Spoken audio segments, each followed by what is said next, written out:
At Ridgewood High School, life buzzed with energy.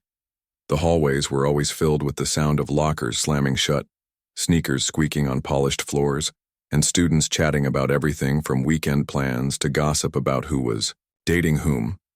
But in the cafeteria, where the real drama unfolded, one student stood out, not because she was loud or flashy, but because she was exactly the opposite. Amara Johnson was a quiet girl who preferred to blend into the background. She didn't hang out with big groups or try to grab attention. Instead, she spent most of her time alone, sketching in a worn-out notebook during lunch. Her table was tucked away in the far corner of the cafeteria, near the windows that overlooked the school's football field. It wasn't glamorous, but it gave her peace, a small escape from the chaos around her. Every day, Amara would sit there quietly, nibbling on her sandwich while her pencil moved across the pages of her notebook. Sometimes she drew portraits of people she saw in the hallway. Other times she created intricate patterns that seemed to come straight from her imagination. No one really paid much attention to her, except for the occasional curious glance when someone walked by and caught sight of her artwork. But even then, they quickly lost interest and went back to their own conversations. But today felt different. There was an unusual tension in the air, though Amara didn't notice it at first. She was too focused on finishing a sketch of a bird, mid-flight, a project she'd been working on all week. Around her, the usual hum of voices grew louder as more students poured into the cafeteria. Among them was Tyler Harris, a name everyone knew but few liked. He strutted through the double doors like he owned the place, his tray piled high with food he probably wouldn't finish. His entourage followed close behind, laughing at jokes only they seemed to find funny. Tyler wasn't just popular, he was infamous. Known for his sharp tongue and quick temper, he thrived on making others uncomfortable. Whether it was teasing someone for their clothes or spreading rumors about them online, Tyler always found a way to stir up trouble. And today, as he scanned the room looking for his next target, something about Amara caught his eye. Maybe it was the way she sat so still, completely absorbed in her drawing. Or maybe it was the fact that she never bothered to look up, even when everyone else did. Whatever it was, Tyler decided she'd be perfect for his game. As he started walking toward her table, some students noticed and exchanged nervous glances. They knew what was coming. Tyler's arrival almost always meant trouble, especially for those who couldn't fight back. Amara, however, remained oblivious. She kept her focus on her notebook, unaware that the calm moment she cherished was about to shatter, and that what happened next would leave the entire school talking for weeks to come. Tyler's heavy footsteps echoed as he approached Amara's table, his shadow looming over her sketchbook. Without hesitation, he slammed his tray down on the surface, causing her pencil to skitter across the table and clatter onto the floor. The sudden noise startled Amara, but she didn't say a word. She simply blinked, her dark eyes flicking up to meet his for just a moment before she looked away again. "Well, well, look who we have here," Tyler sneered, leaning in closer. His voice carried just enough to draw the attention of nearby tables. "What are you even doing here? You don't talk to anyone, you don't do anything. Why bother showing up at all?" Amara remained silent, reaching down to pick up her fallen pencil. Her movements were slow and deliberate, almost as if she were trying to ignore him completely. But Tyler wasn't used to being ignored, especially not by someone like her. Most people either laughed nervously at his jokes or cowered under his glare. Amara's calm demeanor only fueled his frustration. "Hey, I'm talking to you," he snapped, grabbing the edge of her notebook and yanking it toward him. A few sketches fluttered out, landing face up on the table. One was an unfinished portrait of a girl with braids, her expression serene yet powerful. Another showed a lion mid-roar, its mane wild and untamed. Tyler snorted.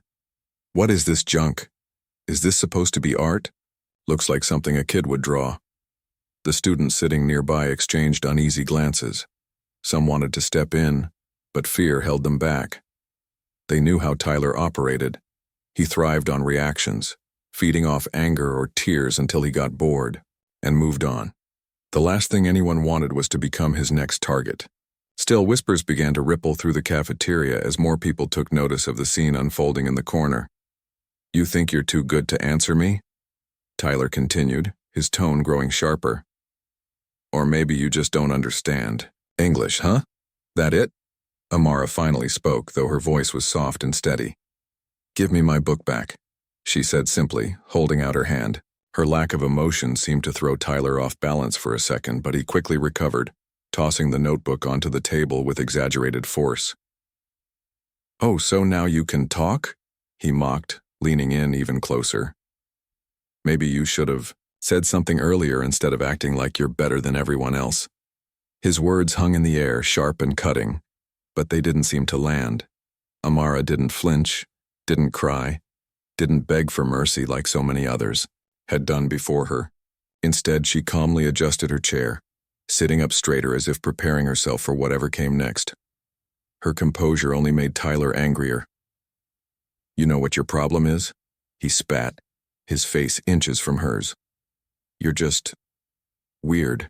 Nobody likes you, not even your own kind." Before he could finish his sentence, Tyler raised his fist, fully intending to strike her. He wanted to see her crumble, to watch that quiet confidence shatter into pieces. But what happened next stopped him, and everyone else in their tracks. The tension in the room was electric, every eye glued to the pair in the corner. For a brief moment, time seemed to freeze, and then, in one swift motion, Amara did something no one expected. As Tyler's fist came hurtling toward her, the entire cafeteria held its breath. Most people expected Amara to flinch, to shield herself, or maybe even burst into tears like so many others had done when faced with Tyler's aggression. But Amara didn't do any of those things. Instead, she moved with a speed and precision that seemed almost unreal. Before anyone could process what was happening, Amara grabbed Tyler's wrist mid-swing. Her grip was firm but controlled, and with one smooth motion, she twisted his arm, behind his back. The force of it caused Tyler to stumble forward, dropping to his knees with a thud. Gasps erupted from the surrounding tables as students watched in stunned silence. No one, not even Tyler himself, could believe what they were seeing.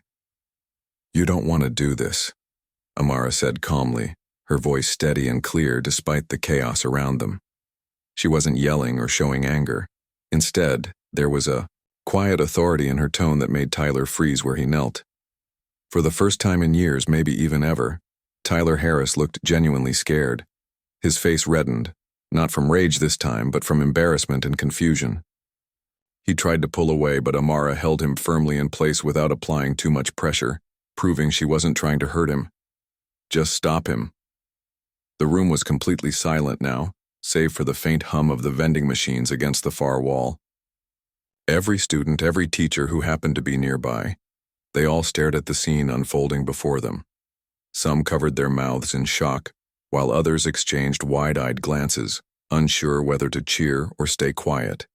Even the lunch monitors froze, their usual indifference replaced by disbelief. After a few seconds that felt like an eternity, Amara released Tyler's wrist and stepped back, giving him space. She didn't say another word, didn't gloat or make a scene. Instead, she bent down to retrieve her notebook and pencil, which had fallen during the commotion. Then, as if nothing extraordinary had just occurred, she returned to her seat and resumed sketching, her focus unwavering. Tyler scrambled to his feet, his bravado shattered. He opened his mouth as if to retaliate, but no words came out. Instead, he stood there awkwardly, his face burning with humiliation.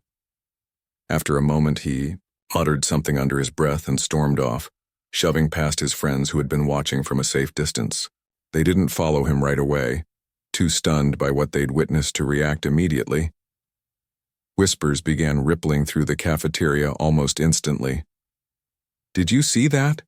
one student asked, leaning across the table to talk to their friend. "How did she do that?" Another chimed in. "I didn't even know she was capable of something like that." Speculation spread quickly. Some guessed she must have taken martial arts classes, while others wondered if she'd learned self-defense because of past experiences. Whatever the reason, one thing was certain.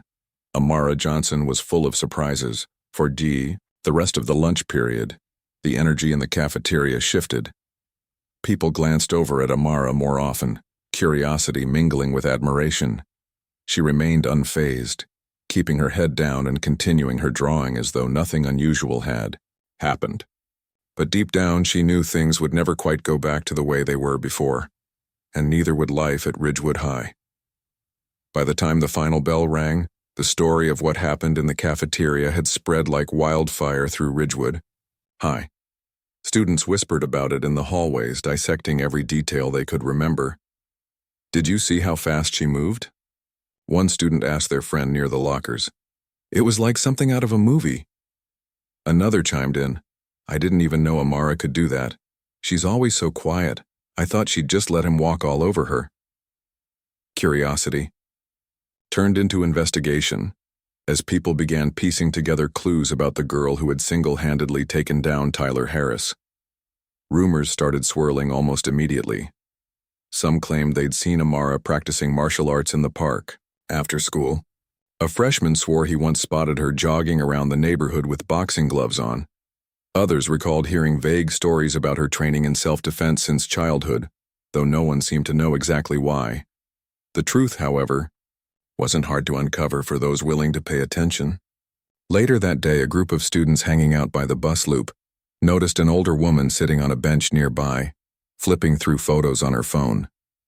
It was Amara's aunt, visiting from out of town, and when someone casually mentioned the incident in the cafeteria, she smiled knowingly. "Oh, Amara's been doing karate since she was 8, the aunt explained proudly. "She won medals at tournaments back home. I always told her those skills would come in handy someday." Word of this revelation traveled fast. By the next morning, nearly everyone knew that beneath Amara's calm exterior lay years of discipline and dedication. Her classmates, suddenly, saw her in a new light, not just as the quiet artist who kept to herself, but as someone strong, capable, and fearless when it mattered most. Even teachers began treating her differently, offering nods of respect during class or asking if she'd ever considered joining the school's newly formed self-defense club. But what fascinated people most wasn't just what Amara had done. It was why. As more students gathered the courage to approach her, they discovered pieces of her story. One afternoon, while waiting for the late bus, Amara opened up slightly to a few curious peers. "When I was younger, I got picked on a lot," she admitted softly, her gaze fixed on the horizon. "My parents signed me up for classes because they wanted me to feel safe. Over time, I realized it wasn't just about defending myself. It was about standing up for others too."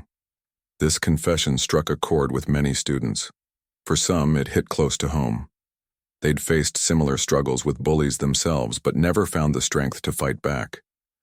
For others, it served as a wake-up call, a reminder that there was power in resilience and courage. Amara's actions weren't just impressive, they were inspiring. She had shown everyone that being quiet didn't mean being weak, and that, sometimes, the smallest gestures of defiance could spark the biggest changes. As the days passed, the cafeteria buzzed with newfound energy. Conversations shifted from gossip to discussions about confidence, bravery, and how to stand up against injustice.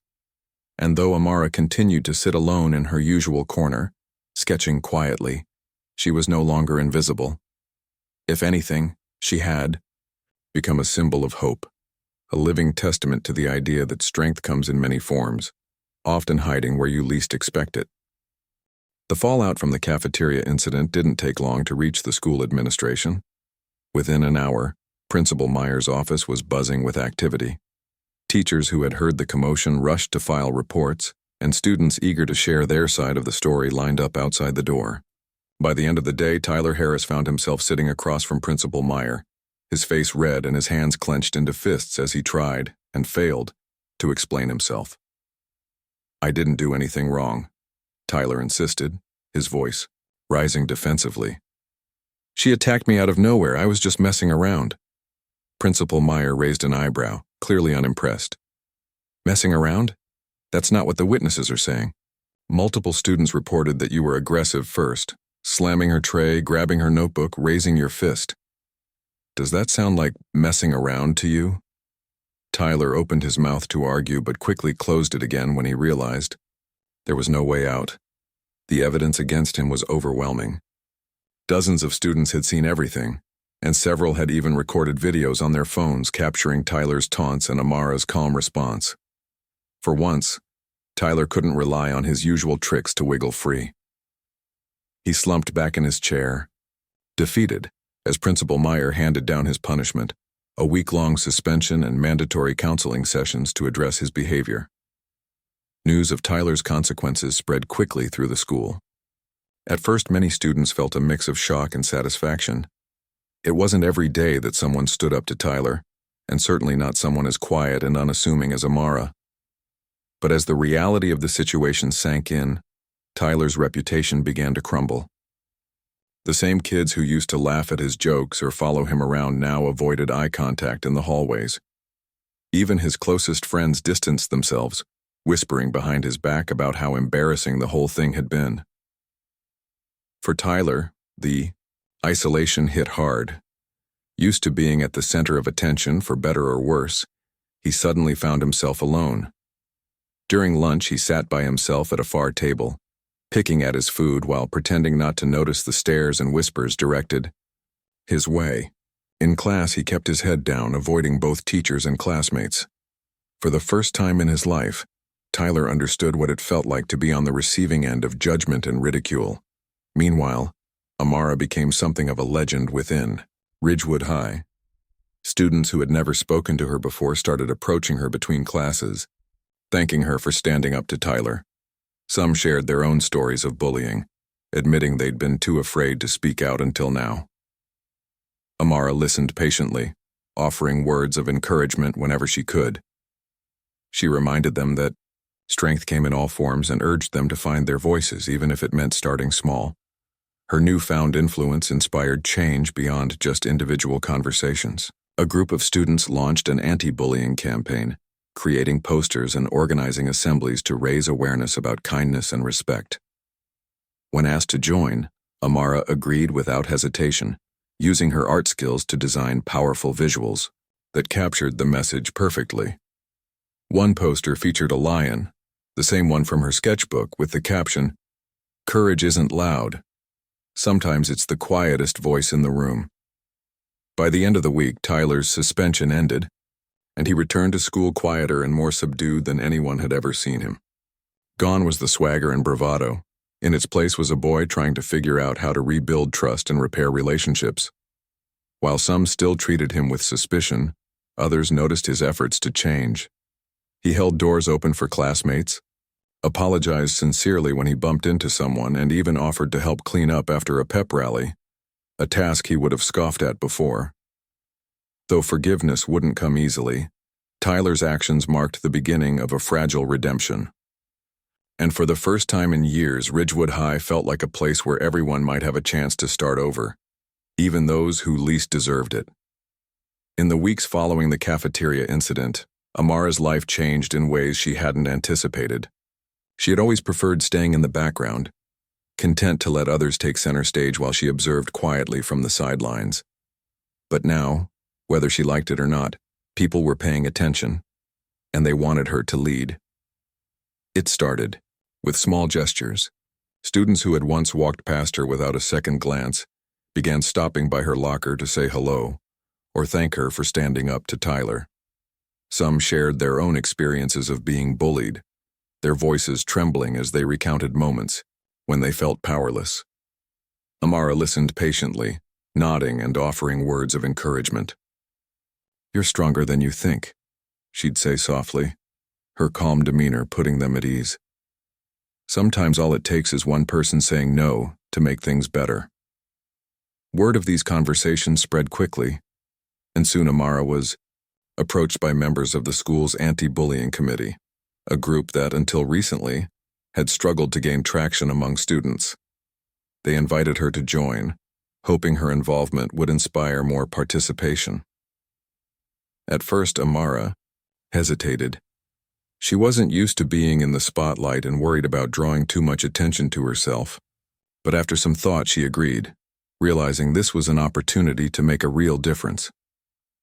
Her first meeting with the committee turned out to be transformative, not just for her, but for everyone involved. Sitting in the library conference, room, surrounded by a mix of students and faculty advisors, Amara listened as ideas were tossed around. Poster campaigns, guest speakers, workshops on conflict resolution. When it was her turn to speak, she pulled out her sketchbook and flipped to a blank page. With quick, confident strokes, she sketched a simple yet striking image of two hands reaching toward each other across a divide. Beneath it, she wrote, "Kindness connects us." The room fell silent as she held up the drawing. "This is what we should focus on," she said, her voice steady but warm. "It's not just about stopping bullying. It's about building connections. If we can help people see each other as humans instead of targets, maybe they'll think twice before hurting someone." Her idea resonated deeply with the group, sparking a wave of creativity and enthusiasm. Posters featuring Amara's artwork went up around the school, accompanied by messages encouraging kindness and empathy. The committee organized Connection Days, where students were paired with peers they didn't know well and encouraged to learn something new about them. Teachers incorporated discussions about respect and inclusion into their lesson plans, fostering an environment where everyone felt seen and valued.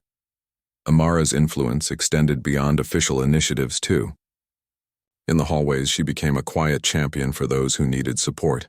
When she noticed a freshman sitting alone during lunch, she invited them to sit with her. When a classmate stumbled over their words during a presentation, she offered a reassuring smile instead of joining in the laughter. These small acts of kindness may have gone unnoticed by most, but to the recipients they meant everything. Even Tyler, still navigating his rocky road to redemption, found himself affected by Amara's example. One afternoon, he approached her, tentatively after school, holding a crumpled piece of paper. I made this for my little sister," he mumbled, unfolding it to reveal a clumsy but heartfelt apology letter. "I messed up with her too. Do you think it's okay?" Amara studied the note carefully before nodding. "It's a good start," she said simply. "Keep going." As the days turned into weeks, Ridgewood High began to feel different. Conversations in the cafeteria grew lighter, friendships formed between unlikely pairs, and even the air seemed less heavy. Amara remained the same quiet, introspective girl she'd always been, but now people saw her not just as an artist or a defender, but as a bridge builder. Her courage had sparked a movement, proving that sometimes the smallest voices could create the biggest waves. And though she never sought recognition, Amara knew one thing for certain. Change was possible, and it often started with a single step. Tyler's journey toward redemption wasn't easy, and it certainly didn't happen overnight. After his suspension ended, he returned to school with a weight on his shoulders, a mix of shame, regret, and the daunting task of rebuilding trust. For someone who had spent years bullying others without consequence, the sudden shift in how people treated him was jarring. Classmates whispered behind his back, teachers watched him closely, and even his own reflection in the mirror seemed unfamiliar. At first, Tyler tried to brush it off. He told himself it didn't matter what anyone thought. He could keep doing things his way. But deep down, he knew something had changed, not just in the school, but within himself. The image of Amara calmly subduing him in front of everyone haunted him. It wasn't just her strength or skill that stuck with him. It was the look in her eyes when she said, "You don't want to do this." That moment replayed in his mind over and over, forcing him to confront the truth. He'd been cruel because it made him feel powerful, but now he realized how hollow that power truly was. One day, after another lonely lunch spent sitting by himself, Tyler decided to take a small step forward. He noticed a group of freshmen struggling to carry boxes of decorations for an upcoming school event. Normally, he would have walked right past them, maybe even made a sarcastic comment about their clumsiness. But this time he stopped. "Need some help?" he asked gruffly, surprising both the students and himself. The freshmen hesitated at first, clearly unsure whether to trust him. But eventually, one of them handed him a box, muttering a quiet, "Thanks." Tyler carried it to the gym, then came back for another. By the end of the afternoon, the group had finished setting up, And though no one said much, Tyler felt a flicker of something he hadn't experienced in a long time. Purpose. Encouraged by this small victory, Tyler began seeking out other opportunities to make amends.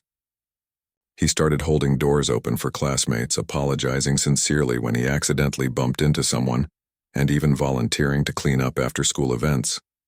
At first, people were skeptical. Some outright ignored his attempts. But slowly, they began to notice his efforts. One teacher pulled him aside after class to thank him for staying late to organize supplies. A shy sophomore smiled shyly when he complimented her artwork during art club. Each tiny interaction reminded Tyler that change wasn't just about grand gestures. It was about consistency and sincerity. Then came the day Tyler mustered the courage to approach Amara. He found her sitting alone in the library during study hall, sketching quietly in her notebook. Taking a deep breath, he approached her table. "Hey," he said awkwardly, shifting from foot to foot. "Can I, talk to you for a second?" Amara looked up, her expression unreadable. She nodded slightly, closing her notebook and giving him her full attention. Tyler swallowed hard, his palms sweating.